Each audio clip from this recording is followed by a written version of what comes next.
Sadashivasamarambham Shankaracharya Madhyamam Asmadacharya Pariyantam Vande Guru Paramparam.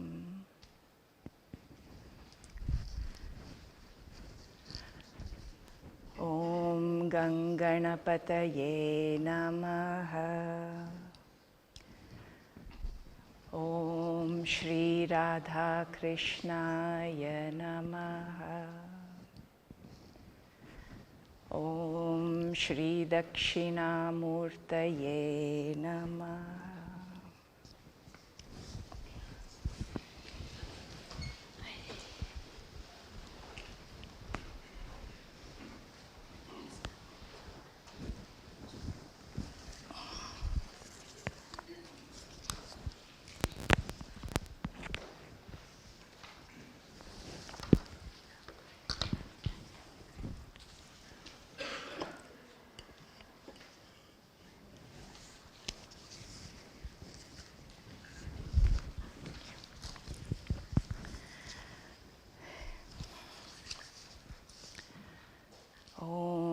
Sahana Vavatu, Sahanau Bhunaktu, Sahaviryam Karavavahai, Tejasvinavadhitamastu ma vidvishavahai. Om Shanti Shanti Shanti.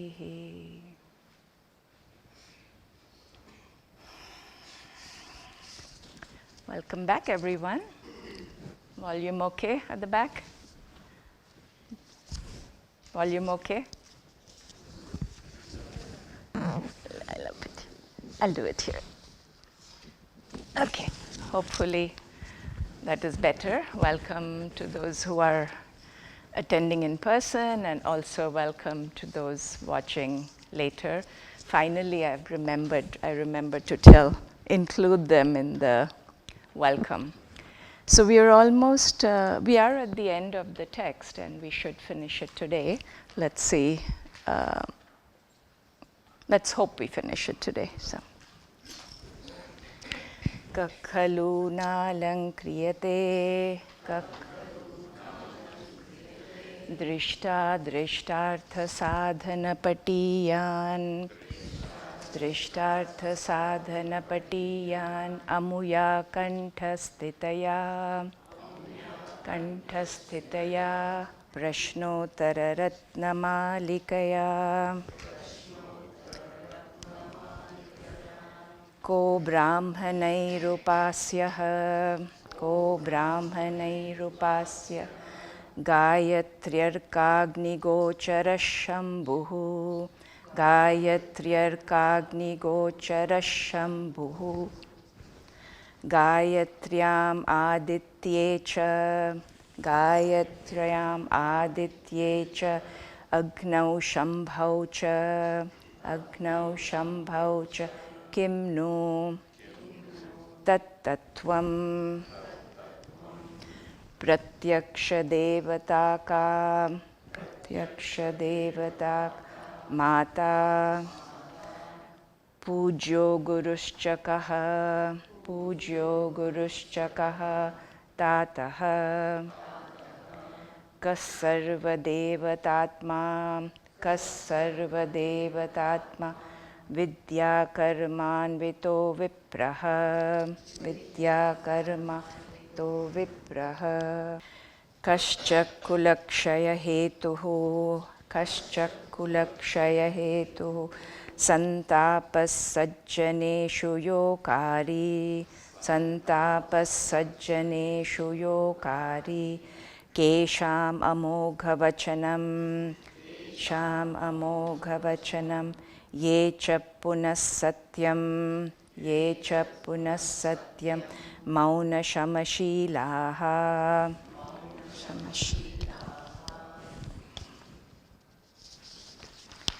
Kim janma Vishaya sangaha Kim uttaram janma putrasyat. So we had seen half of this verse last time when we ended the class. Kim Janma, what causes birth? Kim, literally Kim means what is birth, but we have to extend it to mean what causes birth, and the answer was Vishaya Sangaha, attachment to objects. Objects including people.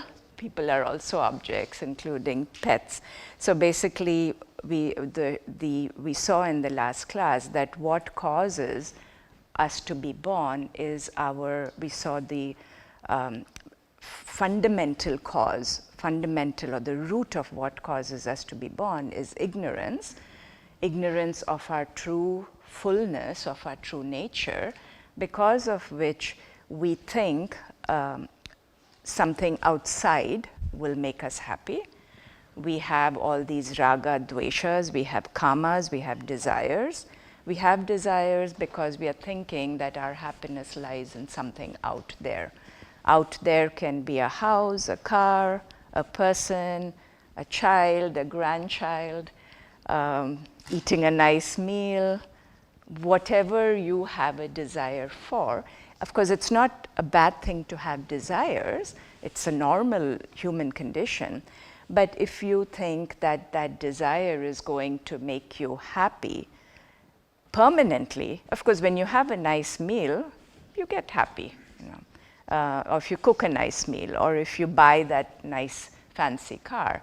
But if you think fulfilling that desire is going to make you happy 24/7, that's where the problem is.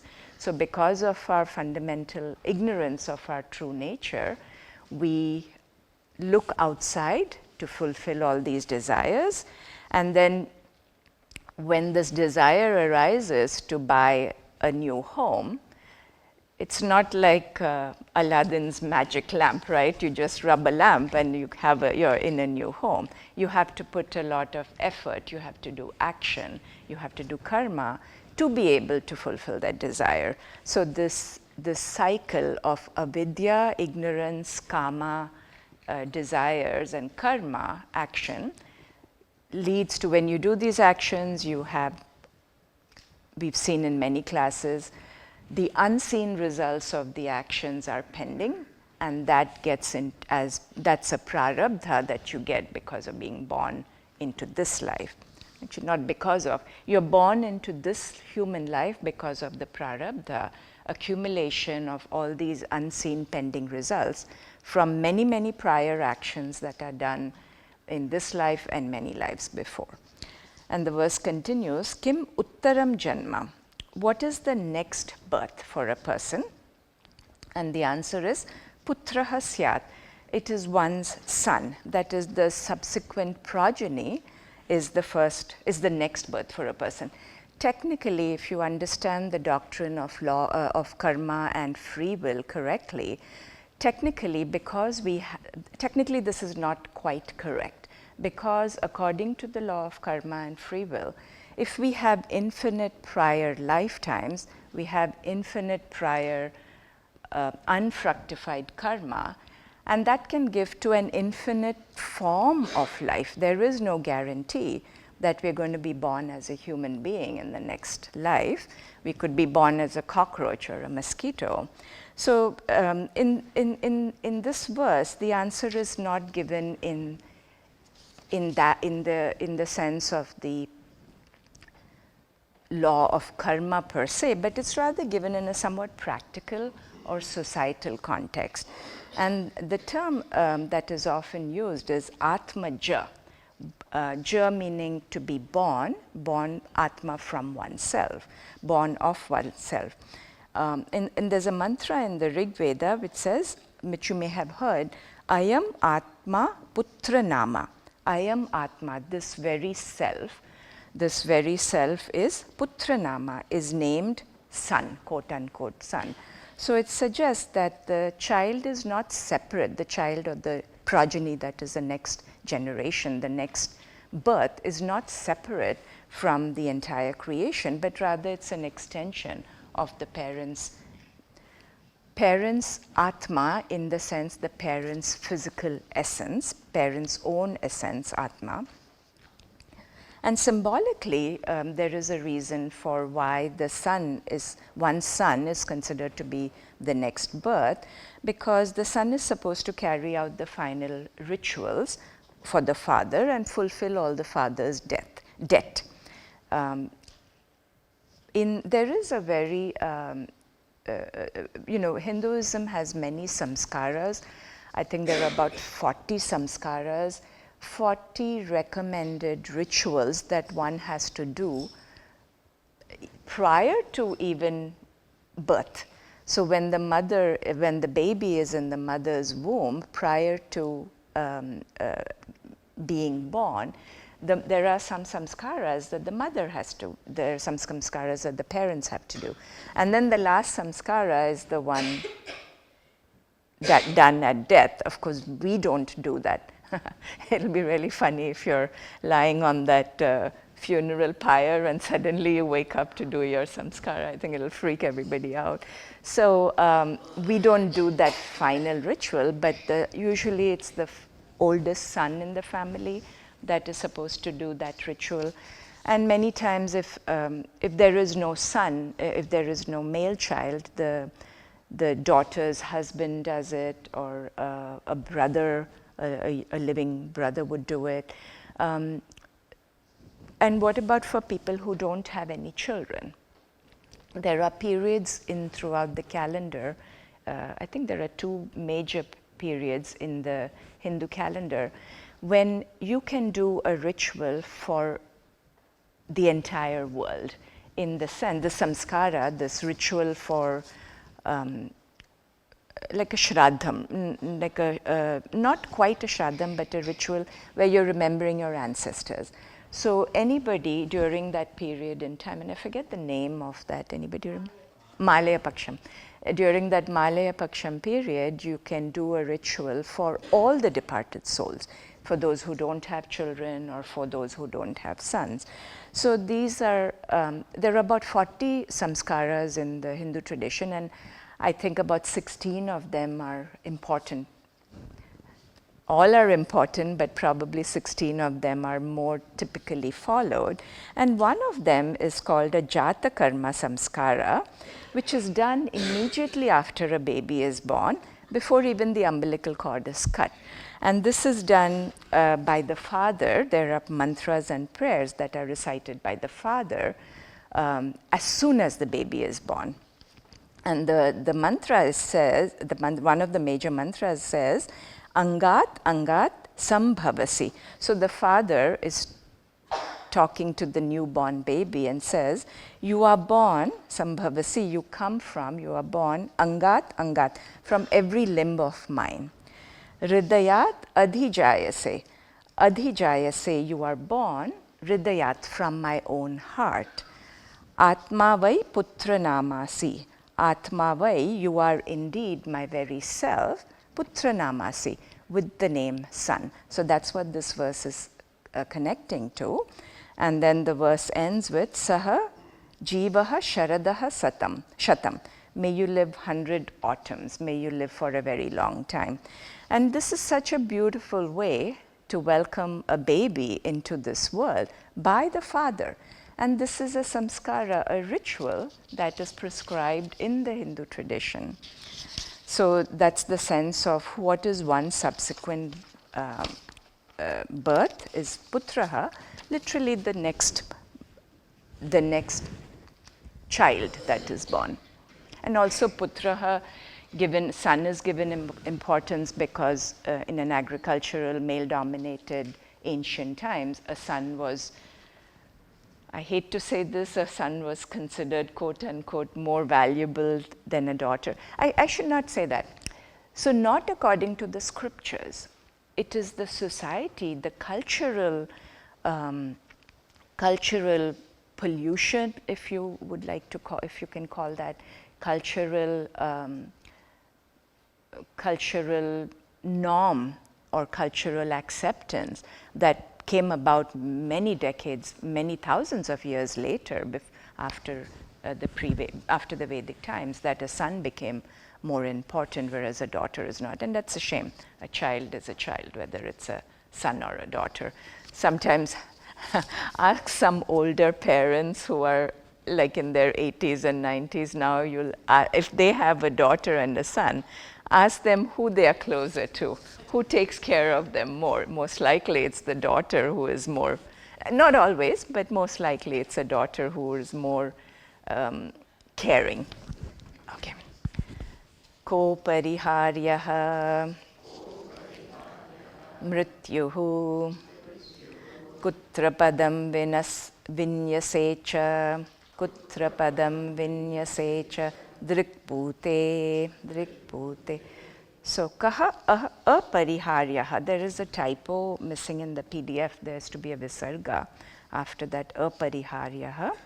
So what is apariharyaha? What is unavoidable or inevitable?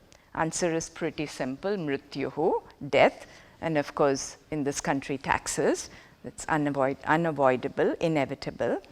So when Lord Krishna sees that Arjuna, in the Bhagavad Gita, that Arjuna is reluctant to fight because he's afraid he's going to cause the death of so many of his loved, his family members, this Lord Krishna gives this wonderful verse in Bhagavad Gita chapter 2 verse 27 when he says, Jatasya hi dhruvo mrityuhu dhruvam janma mritasya cha. So jatasya hi dhruvaha mrityuhu. Mrityuhu, death, is dhruvaha, is certain, without doubt, is inevitable. For whom? Jatasya, for one who has birth, who is born. Cha, and janma dhruvam mritasya. And janma, birth, is dhruvam, is certain, inevitable. For whom? Mritasya, for one who dies. Tasmad apariharyethe na tvam shochitum arhasi. So tasmad, therefore, apariharyethe, in the same word that's used in the verse, apariharyethe, with regard to this unavoidable, inevitable fact, matter, na tvam shochitum arhasi, na shochitum, tvam na shochitum arhasi, you should not grieve, you should not lament. So it is no doubt when we lose a loved one, it is very sad, it is very painful, but not accepting death. How does that help? How does that help? And by accepting what I don't mean, acceptance doesn't mean, unfortunately, many times when somebody dies, there are people who are happy about that because they're waiting for the money or whatever the family situation. So acceptance of death doesn't mean you have to be happy when somebody happy about death, but it's okay, and it's okay to feel the grief, the pain, the fear, the uncertainty. These are all normal feelings that come up when we lose a loved one.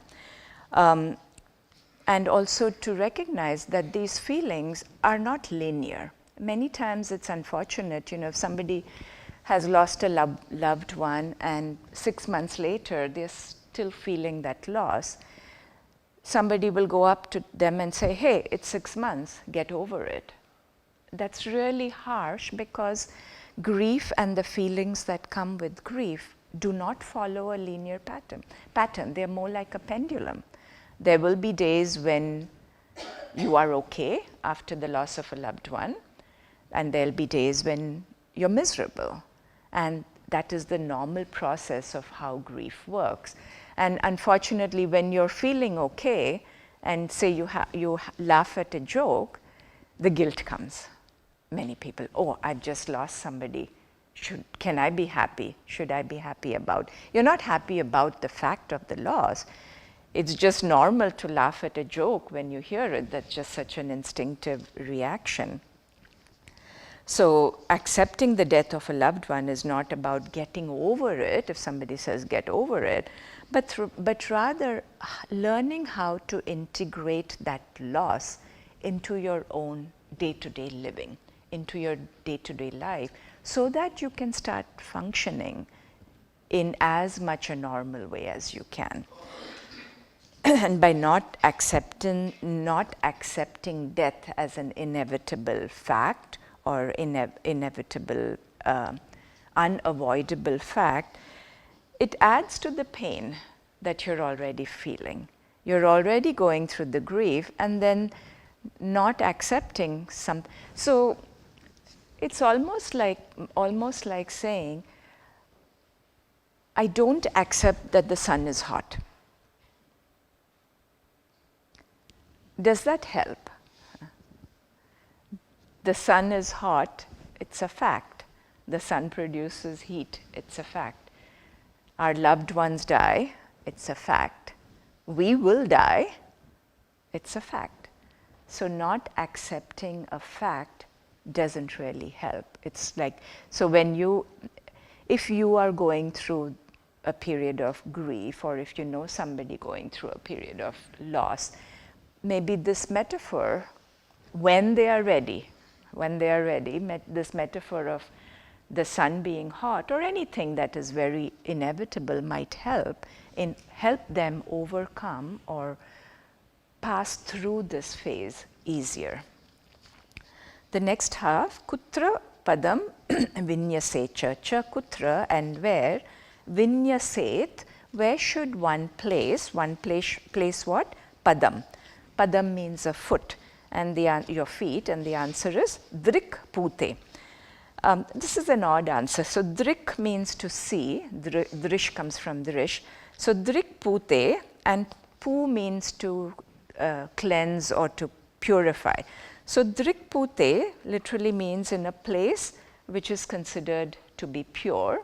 Another translation could be place where you should place your foot is place your foot only after where you're placing it, you've seen that it's a pure place. You've seen that that place is purified. And what does this mean? I know it's a little abstract. And the answer, the handout says where purity is perceived.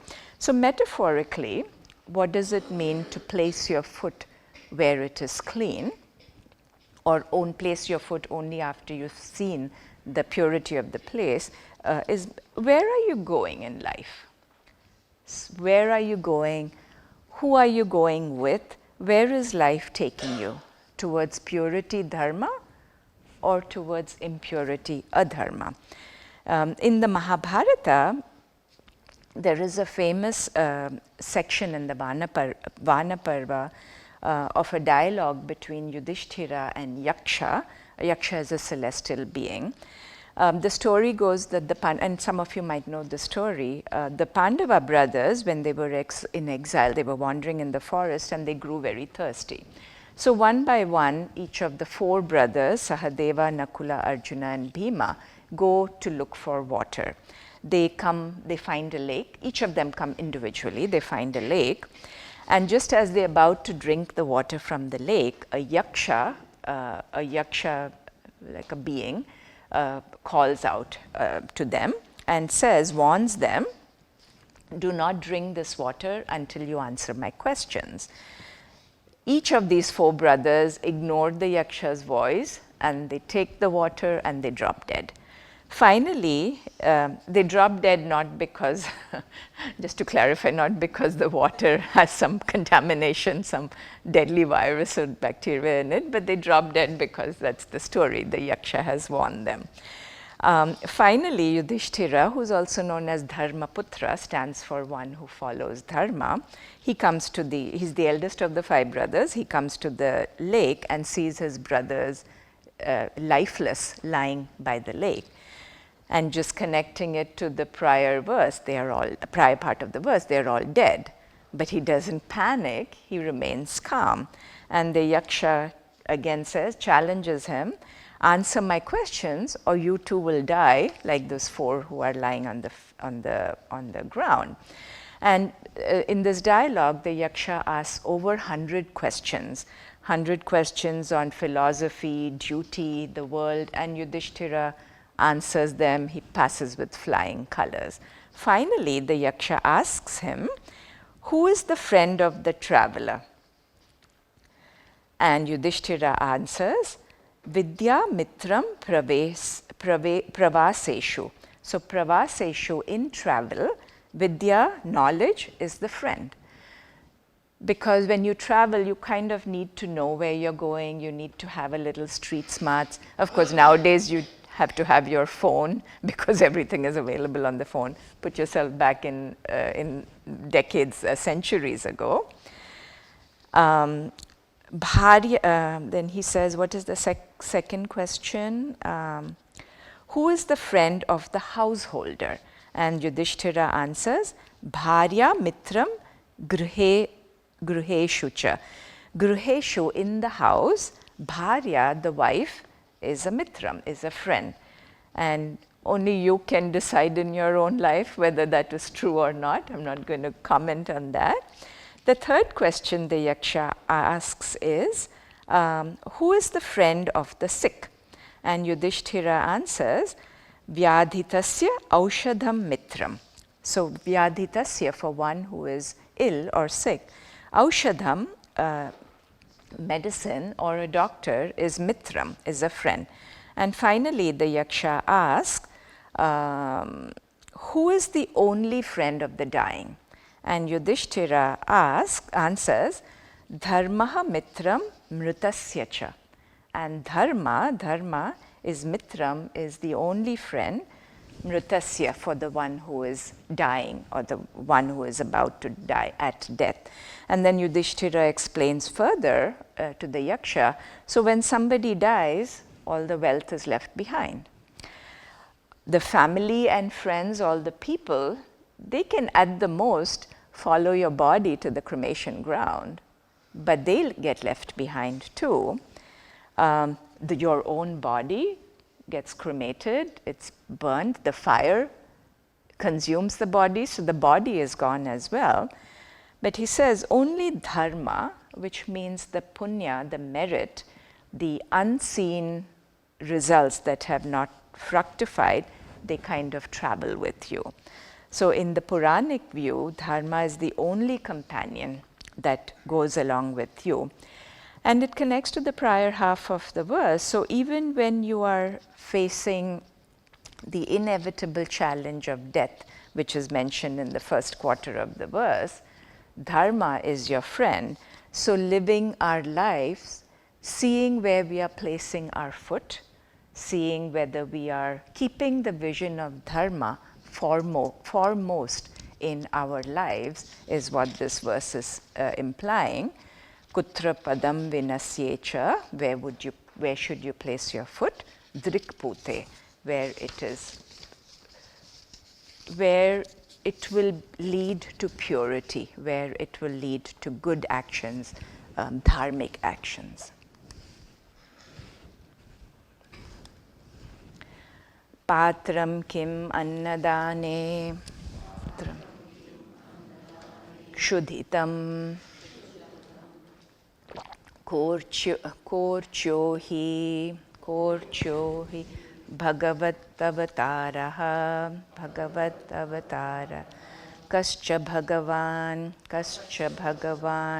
mahesha shankara narayanatmakaha Mahesha Shankara Narayanatmakaha. So kim patram annadane, who is the right patram? Patram literally means vessel, but here it means who is the receptacle. For what? Annadane, for receiving food. For who should food be given to? And the answer is kshudhitam. Kshud means to be hungry. So kshudhitam, the one who is hungry. There's a pretty obvious reason, you give food to someone who needs the food. I know food is a big part in many cultures, including Indian culture, but it's kind of ironic that food is oftentimes given to people who already are overfed and don't need that additional food. Think of in your own lives when you have a celebration, a big celebration or a big event in your life. I know food is part of our culture, so we give food, but I know when sometimes people go overboard in weddings, where I've seen you have different kinds of food stations. You have a Punjabi food station, you have a Chaat food station, you have a South Indian food, and these are people who are coming to the wedding, probably can afford a lot of the food, and they don't need that food. It's sad because the waiters or waitresses who end up serving the food, they are more likely not getting the food that we overfeed people who already have it. So when you're planning an event next time, perhaps just to be mindful of this. Of course, give food in Indian culture. It's funny, a wedding is judged by how good the food was. It's really, I don't understand that, but it's such a common comment that people will pass. Oh, the food was so great. That means the wedding was great. Whether the married couple's lives are going to be happy together or not is not a criteria for a wedding being successful. The food is good, wedding was great. So maybe just to think about this, be mindful about it. Of course, you're sharing the food. You want to share your joy for that particular event with your friends and family. So sharing your joy with sharing the food is a great sentiment, but maybe just to not go overboard on it. Kaha archyaha hi, archya kaha, who is to be archya, worshipped? And the answer is Bhagavat avataraha. Avataraha means incarnation, and incarnation of who? Bhagavat, of Bhagavan, of God. Literally, avataraha means one who descends, one who has come down from the spiritual, quote unquote, the spiritual world to the material world in a physical form. In the Vishnu Purana, talks about the Dasha Avataras, the 10 avatars of Vishnu, and many, not only a human form, but even animal form or in-between form, like the Narasimha Avatara, part man, part lion. So the idea, the main reason for the birth of an avatara is to restore dharma, is for the restoration of dharma. And in the Bhagavad Gita, many of you have heard this famous verse, Yada yada hi dharmasya glanir bhavati bharata. So Lord Krishna tells Arjuna, Bharata, Yada yada hi dharmasya, Yada yada hi glanihi bhavati. Glanihi means when there is a decline. When there is a decline or a waning of what? Dharma, dharmasya.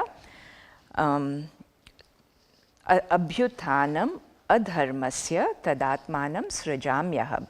Abhyutanam adharmasya, and where there is abhyutanam, when there is an uplifting or an increase of what? Adharma, tadatmanam srajami aham. I myself manifest. I appear as myself in this, on this earth. So the question will ask, the question you might ask, if avatara is a physical form as a human that is on this earth, we are all humans, aren't we all avataras? And the answer is yes. So there is a distinction between, in the scriptures, between a Purna avatara, a complete avatara, and an Amsha avatara, a partial avatara. So we are all considered to be partial avatars, and there are many differences between the two. An avatara knows, so we get born because of our karmas, pending actions, but an avatara doesn't get born because of his or her karmas, but rather an avatara chooses his or her birth, makes a conscious choice to intervene in worldly affairs when dharma has waned. And many times the avatara shows human, like Rama or Krishna shows human emotions, and people will argue, but you know, Rama had, when he lost Sita, he was completely desolate. He was depressed. He was going around the jungle talking to the trees and the birds. Have you seen Sita? Have you seen Sita? So people criticize that. So Rama had very human emotions.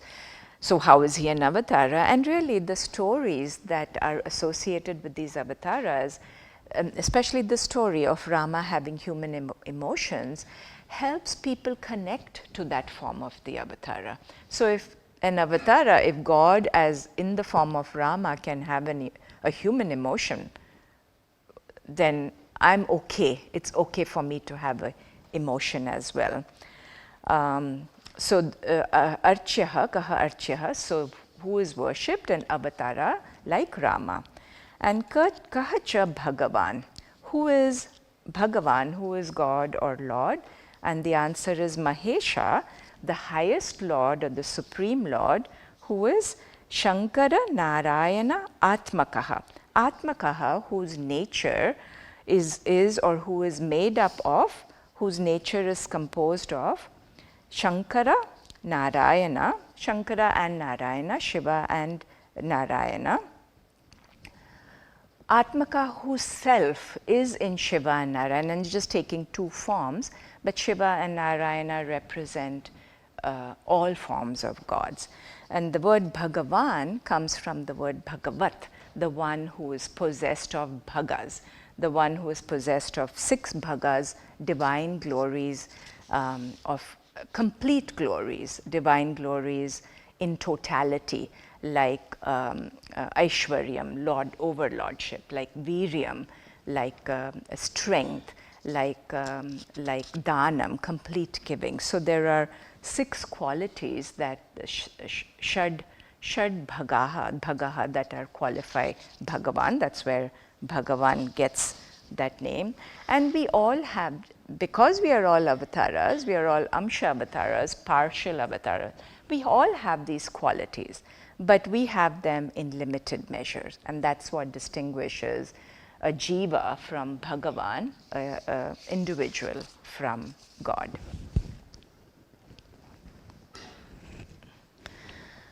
Phalam apicha bhagavat bhaktehe kim. Phalam apicha bhagavat bhaktehe kim. Tallokasvarupa sakshatvam. Mokshascha kaha hi avidya astamayaha. So apicha kim, and what is the phalam, what is the fruit or result of what? Bhagavat bhaktehe, of this devotion to the Lord. Very American, what is in it for me? So the answer is tat loka swarupa sakshatvam. Sakshatvam, the immediate or direct perception or understanding, realization of what? Tat swarupa, the nature of that. The nature of that, in the prior verse it says Mahesha, the nature of that ultimate God, ultimate reality, and loka swarupa, the nature of the world, meaning my nature, the nature of the individual, understanding or perceiving the nature of the Supreme as ultimate reality Brahman and myself as Jiva is not separate. There is aikyam, there is oneness, there is non-separateness of Bhagavan, of that ultimate reality, and myself as Atma. And this is the result which you will get, which we get with these teachings of Vedanta, but also with Bhagavat Bhakti, with faith, not blind faith, but faith in the scriptures that's taught by a guru, keeping in the tradition of the teaching. And kaha mokshaha cha, and what is moksha? The answer is hi avidya astamayaha. Astamayaha means the end or the destruction, the disappearance of what? Avidya, of the disappearance of avidya, of ignorance. I have in my note knowledge, not the disappearance of knowledge, but the disappearance of ignorance. Because of this knowledge, that we get the oneness between the ultimate reality Brahman and the Jiva, the Atma, me, as there is no separation. The ultimate non-dual nature is the result. Ka sarva veda bhuhu, ka sarva veda bhuhu, athacha om, athacha om. Kaha, and what is? Sarva veda bhuhu. What is the bhuhu? What is present? What is the source? What is the origin of what? Sarva veda, of all the Vedas. And the answer is cha and atha om, and now om. So that we're going to talk about Om a little bit later.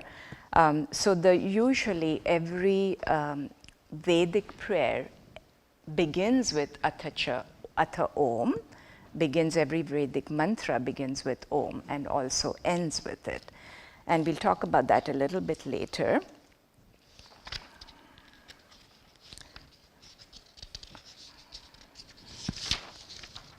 So that really is the last verse of the last teaching of this text, and it ends with this Phalastuti, a verse of praise or a verse of conclusion.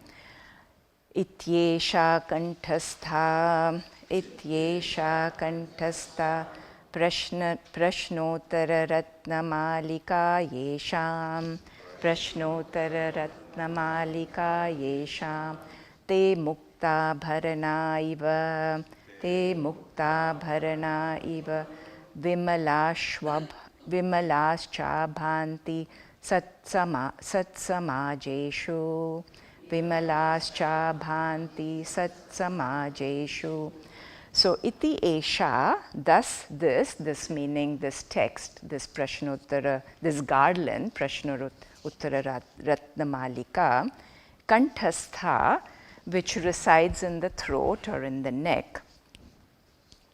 Prashnottara Ratnamalika, the text which is called Prashna Uttara Ratnamalika, Malika, a garland or a necklace of gems, Ratna, in the form of Prashna Uttara, question and answer. I think there were about 180 or 200 question and answers. Yesham, those who possess this precious Ratnamalika, they, mukta abharanaha iva. They are as though iva, decorated with mukta. Mukta means a pearl. They are decorated with a pearl, and they are vimalaha, they are pure, and abhanti, they shine like that precious stone. Sat, where do they shine? Sat samajeshu, in the assembly or in the company of learned good people. This last verse has a play on several words, and I thought I will point that out to you. The first word is kanthastha. Kanthastha means literally situated in the throat. So in the physical sense, a garland or a necklace sits on the neck, on the throat. In an intellectual sense, it means something that you know so well, you have memorized, that it's easily available in the throat for speech, for coming out, for vocalization. So this, remember in the very first class, it had said, memorize this Prashna Ratnamalika. Of course, you and me included haven't memorized this, but that's the idea, is that the teachings have to be so readily available, the teachings that have come in this text, so readily available in our lives that we don't have to second guess our decisions, our actions, whether I should do dharma or adharma. There is no second guessing if you understood this text. The second word that has a play is mukta abharanaha. Abharana means to be decorated or ornamented, and as I said, mukta means a pearl, but mukta also means liberated or freed. So it implies that this Prashna Ratnamalika text that we've learned, that we're supposed to have memorized, not only decorates the neck as a garland, but it also liberates you. It can also make you free. It's an ornamentation for freedom. And the third word is Vimalaha. Vimala means pure, clean, or clear, and refers both to the physical shine of the pearl or the gems, but it also refers to the clarity that we, in our minds, clarity of the person's intellect. So just as a necklace shines on the neck, a person who has understood this text, understood the teachings of this text, will shine, quote unquote, shine in their lives once they have studied this. So the translation, those who have this Ratnamalika, this gem garland of precious stones, questions and answers, at the tip of their tongue, kantastha, memorized, they shine with purity like the garland around their neck. So this verse concludes the text that we are studying. We have few minutes. Any questions before I just sum up my concluding remarks? Okay, we'll have time for more questions again. So obviously the next question that many of you might, I shouldn't say obviously, in case some of you have the next question, what are we studying next? So for the next couple of weeks, we are not going to study a text. This way, it gives us time for me to prepare, to firstly decide what text we're going to take, and also prepare the text. It takes, because I'm new to this style of teaching, it takes quite a bit of time to prepare the text. But we will study it, in a couple of weeks, we'll start another text and we'll announce it. Swamiji and I will announce it at that time. But in the meanwhile, for the next few Saturdays, instead of not meeting at all, what I thought we'll do is come here at 10 o'clock and we'll have a meditation class. Probably a mindfulness meditation, I don't know, we'll decide it at that time. So that way you get a double dose of meditation. You come at 10 o'clock for one meditation, and then at 11 o'clock with Swamiji's class, you will get the next dose of meditation. I'm hoping that's okay for all of you. And of course, if you're not meditating, maybe look into that a little bit on a regular basis. So start meditation. So that's about the what's next on the Saturday classes. I do want to end by saying I really want to thank all of you who are coming in person, because it encourages me to see that there is interest in the text. And I think many people are watching the class after, those who can't come. So it's nice to know that the classes are obviously, you won't watch something that is not going to help you. I wouldn't. I don't know if you would. So I'm hoping these classes are helping other people as well.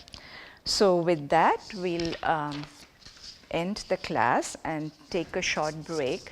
I just want to say that Swamiji will not be doing the meditation today, but I will come back and take a meditation. And if you're welcome to leave, you're welcome to stay as well. We'll end with our prayers.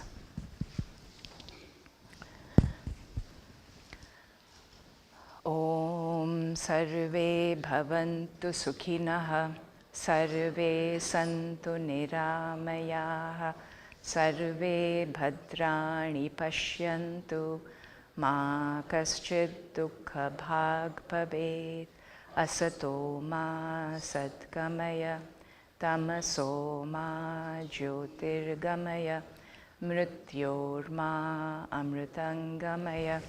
Om Shanti Shanti Shanti.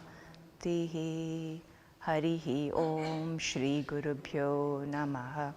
Harihi Om. Thank you all for coming. I'll see you soon.